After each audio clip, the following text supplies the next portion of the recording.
Well, hello. Welcome to ASMR Art Gallery. My name is Patience. I am the curator. It's nice to meet you. So, I was told that you would like a personal tour of our exhibit. Is that correct? Sure. I'd be happy to give you a tour. If you just follow me, please, down the hall. Yes, right this way.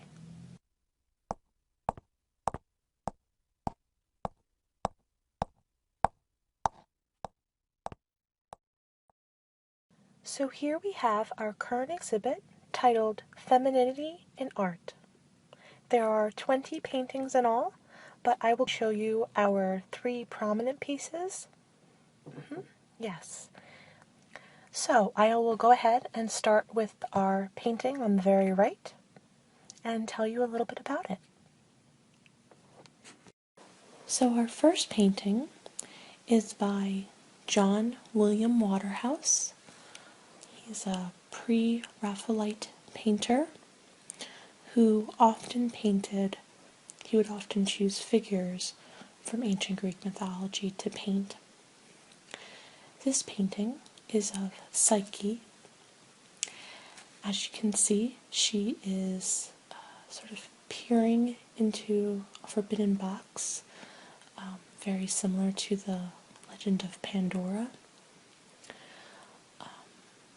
Psyche is portrayed as a sort of innocent, beautiful maiden, as many of Waterhouse's paintings tend to be. The women are shown as tall, thin, flowing dresses, beautiful, youthful, maiden-like. As I mentioned, this one depicts the story of Psyche. Do you know the story of Psyche? No? Well, I can tell you a little bit about it if you like. The story of Psyche and her beloved Eros is a very popular myth in ancient Greek mythology, sort of one of the original love stories. How the story goes is that Eros, the god of love, and Eros's mother was the Greek goddess of beauty and love, Aphrodite. And Aphrodite was adored by all, humans and immortals alike. Until one day, a baby was born named Psyche, and humans proclaimed that she was the most beautiful creature to ever have lived, even rivaling the beauty of Aphrodite herself. Well, that statement made Aphrodite very angry, for she was very jealous when anybody took center stage besides her. So she ordered her son, Eros, who had the ability to make people fall in love with each other with a simple shot of his arrow. So she told her son to make Psyche fall in love with somebody wicked. And so he complied and went off to find Psyche. In the meantime, back on Earth, Psyche is, as I mentioned, adored by all, but she's very lonely because nobody gets close enough to know the true her. Her father noticed her loneliness and that men were so in awe of her that they were afraid to ask for her hand in marriage. So he went to the oracle, who was the wise seer, and asked the oracle if his daughter would ever be betrothed. And the oracle said yes, but unfortunately she will be betrothed to death. Well, he was greatly devastated, but as the oracle was all-seeing, he believed it to be true and delivered the bad news to his daughter. And so they processed Psyche up to this high hill and dressed her all in black, where she was presumably going to jump to her death to meet her betrothed. As she's walking up this hill, Eros is about to shoot her with one of his arrows, and overcome with her beauty, he accidentally pricks himself with the arrow, making him fall in love with her. Before she is able to jump, he swoops in, catches her, and flies her away to his kingdom in the sky. And it's here that he gives her everything a woman could want. A beautiful palace full of comfort and pleasure. He says that he will get her anything that she needs, and that by day she can enjoy this beautiful palace, and by night he will come to her. The only catch is that she may never look upon his face. And so Psyche agrees and enjoys her time at the palace and spending the nights with Eros. But as it's sometimes lonely during the day, she asks if she could bring her sisters to visit. And he says yes.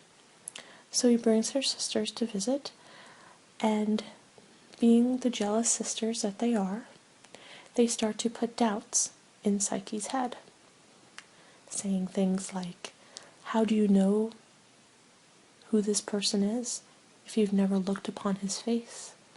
Maybe he could be ugly. Maybe he could be evil. What if he's a monster, or actually death himself? This starts to worry Psyche. What if I am indeed married to a monster? And so she asks her sisters for advice. They tell her that she should bring a knife to bed, and that she should gaze the light upon his face, and if he is a monster, to indeed kill him. And so, that night, she decides to do it. She takes an oil lamp, and she leans it towards his face, and she sees the most beautiful creature she has ever seen. Handsome and rugged and youthful. And by being distracted by his beauty, she accidentally leans the lamp over, thereby dripping the hot oil onto his chest. He awakens in pain, and realizing that she has seen his face, he is saddened. He tells her that a mortal can never look upon an immortal's face, and that by doing this, they can no longer be together. And before she can protest, he flies away and leaves her all alone. And so the story goes that Psyche, distraught and forlorn, wanders the earth, searching for her beloved. Aphrodite, after a while, notices this and decides to give her a chance to be reunited with her son. But it will not be easy. And so Aphrodite gives Psyche a number of tests to perform. And each time, with the help of others, Psyche is able to perform these tasks. The last task, however, is one that she must do alone. She must journey to the underworld and return a box that Persephone has taken from Aphrodite. And if she does this, Aphrodite promises that she will reunite her with Eros. And so Psyche makes the journey to the underworld. And Persephone meets her and actually willingly gives her the box, with the warning that she should not look in it. But being the foolish human that she is, Psyche does indeed look into the box and immediately falls into a deep sleep. Eros, notified that Psyche has been put into this sleep by the box, travels to her, and with a story similar to Snow White, his love for her awakens her with a kiss. And the gods accept that this human has taken many risks to try to be reunited with the love of her life. And Aphrodite consents to allowing them to be together. And so they are given a great marriage in Mount Olympus, where all the gods live. And it's a wondrous wedding, and the happy couple are blessed by all the gods. And Psyche is given this mythological status in that her story is one of the most famous love stories of all time. So that is what is being depicted here. The picture of Psyche's curiosity getting the best of her. The Psyche story is a lot more than just a simple love story.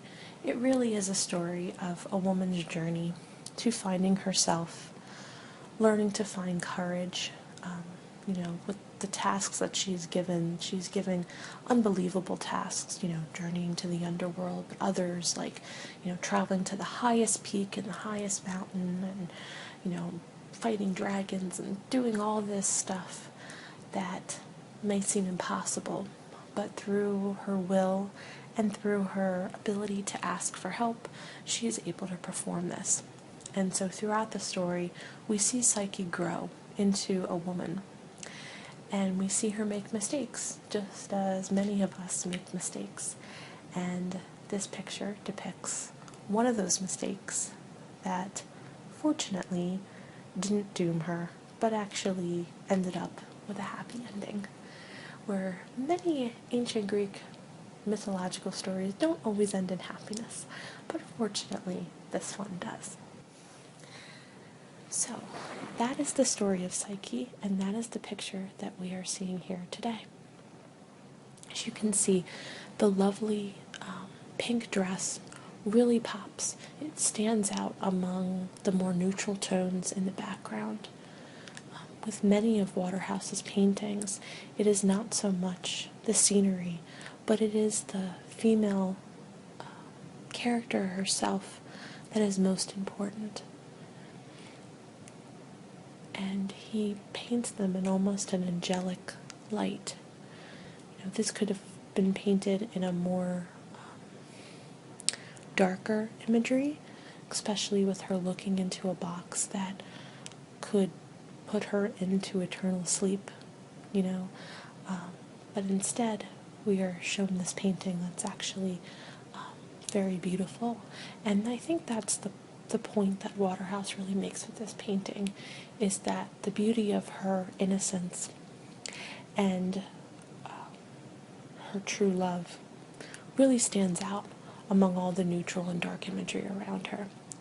In many of Waterhouse's paintings, we will see flowers, and indeed, this painting has flowers as well, just contributing to the symbolism of innocence and beauty and a blossoming youth, right? Blossoming love. There's many different symbols that we could take from this painting.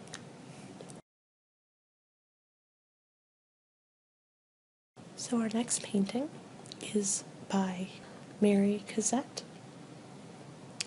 Mary Cassatt was a famous companion, protege, friend, however you want to call it, of Edgar Degas. We see in this painting a mother bathing her child. It's a very gentle, nurturing, loving painting. The mother is taking care to wash her child, and the child clinging on to her mother with absolute trust and feelings of safety. So it's just a very lovely painting of a mother and her child.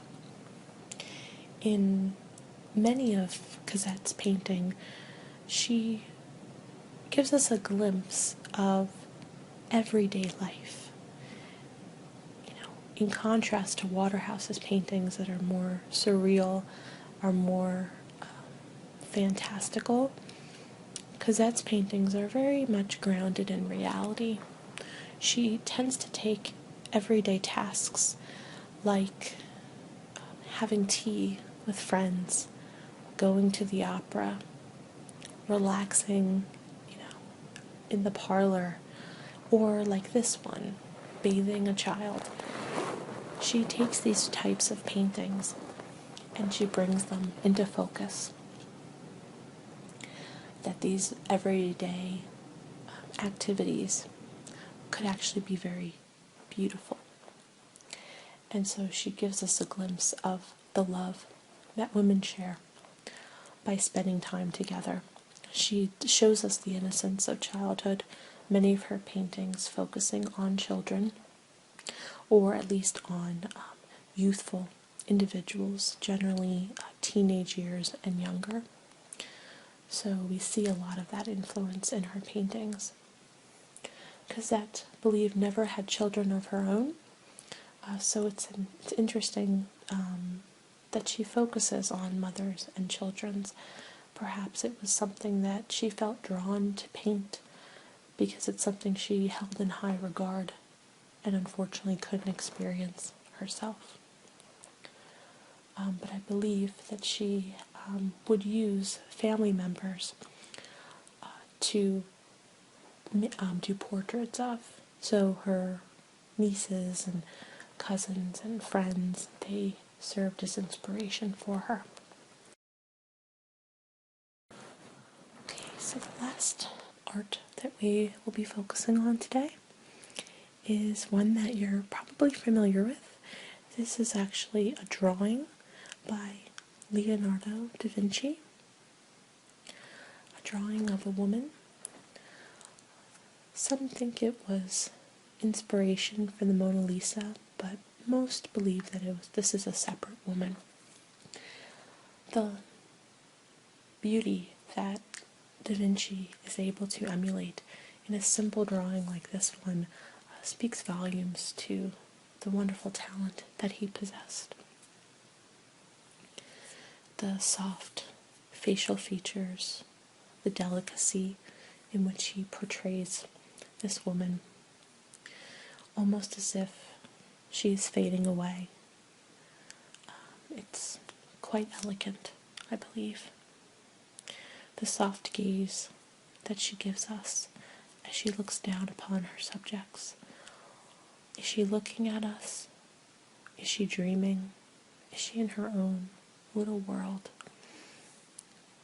Each person has a different interpretation. It's almost as if he has caught her off guard in that she doesn't even know she is being drawn, that her likeness is being captured. Again, all of these paintings to symbolize innocence. This is really the theme that we are focusing on in this art gallery exhibition. And as you can see, all the paintings, and in this case drawing, that we have shown you today depicts some type of innocence, whether it's the innocence of first love in the Waterhouse painting of Psyche, or the innocence of a mother and child, the mother taking care of her child, or in this case, the innocence of